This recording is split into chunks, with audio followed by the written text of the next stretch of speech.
तो चलिए स्टूडेंट, आपके सामने आ चुका है क्लास 10th के चौथे चैप्टर का कुछ इंपॉर्टेंट बहुविकल्पी क्वेश्चन। ठीक है, चौथे चैप्टर का नाम क्या है? द्विघात समीकरण। क्लास 10th के मैथ के चौथे चैप्टर का नाम क्या है? द्विघात समीकरण। इंग्लिश में इसको क्या बोलते हैं? Quadratic equation. ठीक है, तो कुछ इंपॉर्टेंट बहुविकल्पी क्वेश्चन आपके सामने है। तो देखिए इस क्वेश्चन को कैसे करेंगे। पहले क्वेश्चन में बोल रहा है कि यदि द्विघात समीकरण 3x² plus 12x plus c बराबर 0 के मूल समान है तो मूल समान हो तो आपको सी का मान ज्ञात करना। सी का मान क्या आएगा? इन चारों में से एक ऑप्शन सही होगा। तो ध्यान दीजिएगा स्टूडेंट, इसमें क्या बोल रहा है कि मूल समान है। तो द्विघात समीकरण के मूल कब समान होते हैं? जब विविधकर इज इक्वल टू 0 होता है। ठीक है, तो ध्यान दीजिएगा विविधकर क्या होता है। पहले क्वेश्चन को मैं यहां सॉल्व कर रहा हूं। देखिए विविधकर होता है आपका d बराबर b² माइनस 4ac। यदि मूल समान होगा तो यह जो विविधकर है वो b² माइनस 4ac जो है वो 0 के बराबर हो जाएगा। विविधकर अगर 0 के बराबर तो मूल क्या होंगे? समान होंगे। तो ध्यान दीजिएगा यहाँ पर जो abc है वो क्या है? देखिए a जो है वो x² का गुणांक है और b क्या है? x का गुणांक है और c क्या है? अचर पद है। तो यहाँ पर a का मान आपको क्या मिलेगा? a का मान आपका 3 है और b का मान क्या है? 12 और c का मान c ही है। ठीक है, तो यहाँ पर रखिए विविधकर इक्वल टू 0 करना पड़ेगा आपको क्योंकि मूल क्या है? समान है। तो b का मान कितना? 12। यहाँ रखेंगे 12 का स्क्वायर माइनस 4 इंटू a का मान कितना है? 3। ये जाएगा 3 और इंटू c बराबर 0। अब देखिए 12 का स्क्वायर कितना होगा? 144 माइनस 4 3 12c बराबर 0। अब देखिए 144 बराबर क्या आएगा? ए माइनस 12c उस साइड जाकर क्या हो जाएगा? प्लस 12c हो जाएगा। तो आपको c का मान क्या मिलेगा? c बराबर एक गुणांक बटे में चला जाएगा तो 144 बटे 12। जब 12 से भाग करेंगे 144 में तो आपको मिलेगा 12। ठीक है, तो c का मान क्या मिल गया? 12। इसका मतलब ऑप्शन नंबर सी आपका सही हो जाएगा। ठीक है स्टूडेंट, अब आते हैं क्वेश्चन नंबर 2 पर। क्वेश्चन नंबर 2 में क्या बोल रहा है कि द्विघात समीकरण 3x² प्लस 5x प्लस 3 बराबर 0 के मूल है। मतलब इसके मूल कैसे होंगे? तो यदि आप विविधकर निकाल लेते हैं तो स्पष्ट हो जाएगा कि मूल कैसा होगा। तो ध्यान दीजिएगा, पहले आप विविधकर निकाल लीजिए। देखिए पहला क्वेश्चन सॉल्व हो गया, इसका सोल्यूशन इधर है। ठीक है, और दूसरे क्वेश्चन के लिए यहाँ पर सॉल्व करेंगे। देखिए एबीसी का मान कितना है? x² गुणांक a है और x गुणांक आपका b है और अचर पद क्या है? c है। तो एबीसी का मान आपको मिल गया। ठीक है, आप विविधकर निकाल लीजिए। तो d बराबर क्या है? b² minus 4ac। यही आपका विविधकर है। इसका मान निकालिए, पता चल जाएगा कि मूल कैसे हैं। ठीक है, तो b का मान रखिए। b का मान है 5 का स्क्वायर माइनस 4a का मान है 3 इंटू c की वैल्यू कितनी है? 3। ठीक है, एक जगह 5 का स्क्वायर 25 माइनस देखिए 3 3 के 9 और 9 चौक को 36। इन तीनों का गुणा करेंगे तो आपको कितना मिलेगा? 36 मिलेगा। अब देखिए 25 में से 36 को घटाना है तो माइनस में आपको मिलेगा आंसर -11 मिलेगा। कितना मिलेगा? -11 मिलेगा। तो विविधकर का मान कैसा आया? निगेटिव आया। ये जो मान मिल रहा है वो कैसा है? निगेटिव है। तो जब डी का मान आपका निगेटिव आता है तो मूल कैसे होते हैं? काल्पनिक होते हैं। डी का मान यदि निगेटिव आता है तो मूल क्या होंगे? काल्पनिक। आपको पता होना चाहिए कि डी का मान जब 0 के बराबर आता है तो मूल वास्तविक होंगे और समान होते हैं, और डी का मान जब 0 से बड़ा होता है तो मूल वास्तविक होते हैं और अलग अलग होते हैं, और जब डी का मान 0 से छोटा होता है तो मूल काल्पनिक होते हैं। तो यहाँ पर आपका डी का मान क्या है? निगेटिव आ रहा है। निगेटिव का मतलब 0 से छोटा, तो 0 से छोटा होगा। इसका मतलब क्या लिख सकते हैं? इसलिए डी क्या है? Less than 0। इसलिए मूल आपका क्या हो जाएगा? मूल काल्पनिक हो जाएंगे। तो देखिए दूसरे में कौन सा ऑप्शन सही हो जाएगा आपका? देखिए काल्पनिक का मतलब क्या? वास्तविक नहीं है, यह भी आप कर सकते हैं। ठीक है, जो काल्पनिक होता है वास्तविक नहीं होता है। तो यहाँ दिया वास्तविक तथा बराबर, ये तो होगा नहीं। वास्तविक और बराबर के लिए क्या चाहिए? यह चाहिए। और यह वास्तविक तथा भिन्न भिन्न, इसके लिए यह चाहिए, यह भी नहीं है। इसने बोला वास्तविक वास्तविक तो दोनों में आता है, ये दोनों में वास्तविक आता है। ठीक है, तो अब ये बोला वास्तविक नहीं, इसका मतलब काल्पनिक, यही है काल्पनिक।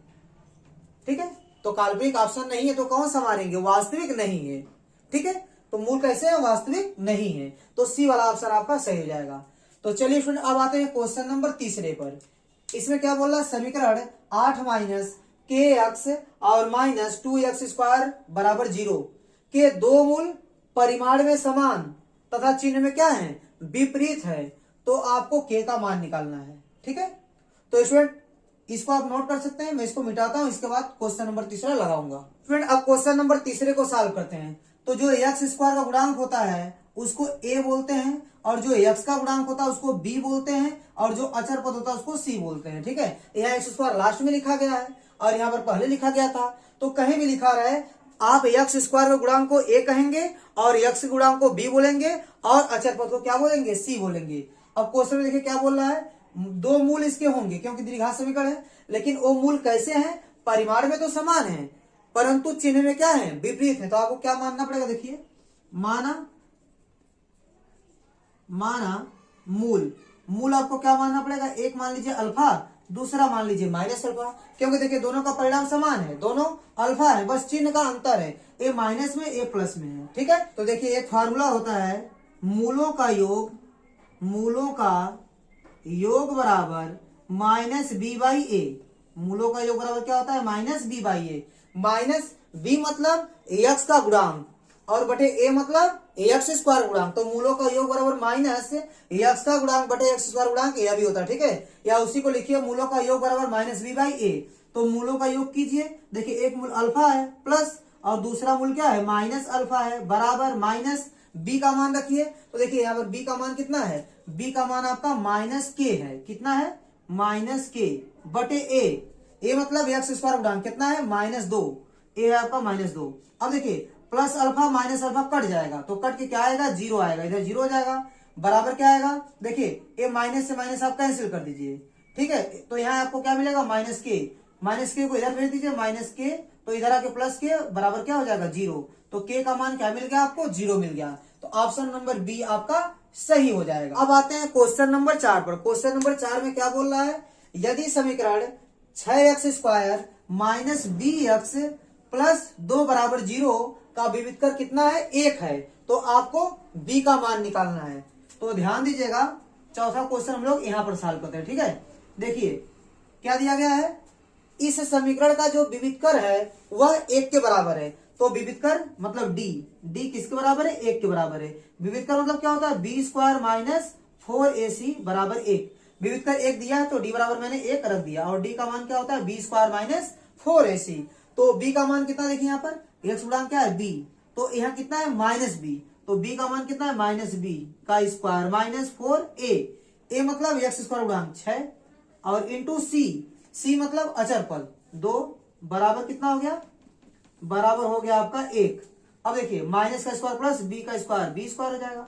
ठीक है, माइनस, अब इन सबका गुणा कर दीजिए, देखिए 4 दूनी 8, 8 छक 48, कितना हो जाएगा आपका 48 बराबर 1 है। ठीक है, तो बी स्क्वायर का मान कितना आएगा, बी स्क्वायर बराबर, ये देखिए 1 है, ये -48 उस साइड जाएगा तो +48 हो जाएगा, तो बी स्क्वायर का मान हो जाएगा 49 और बी का मान कितना आ जाएगा, प्लस माइनस करड़ी में 49, इधर से स्क्वायर हटेगा उधर प्लस माइनस और करड़ी लगेगा, तो बी का मान कितना आ जाएगा, प्लस माइनस 49 का वर्गमूल कितना हो जाएगा, 7।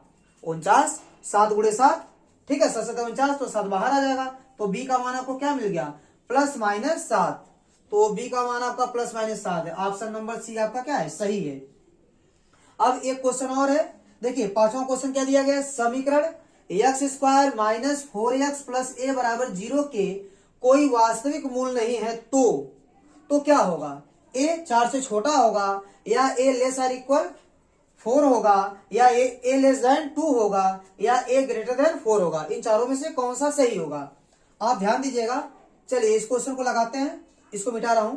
देखिए इसमें बोला है कि समीकरण x square minus 4x plus a बराबर 0 के कोई वास्तविक मूल नहीं है। वास्तविक मूल नहीं, इसका मतलब मूल क्या है, काल्पनिक है, और मूल काल्पनिक का मतलब क्या, विविधकर जो है वो 0 से छोटा होता है। ठीक है, तो विविधकर मतलब होता है b square minus 4ac less than 0, क्या लिखेंगे, लेस देन 0।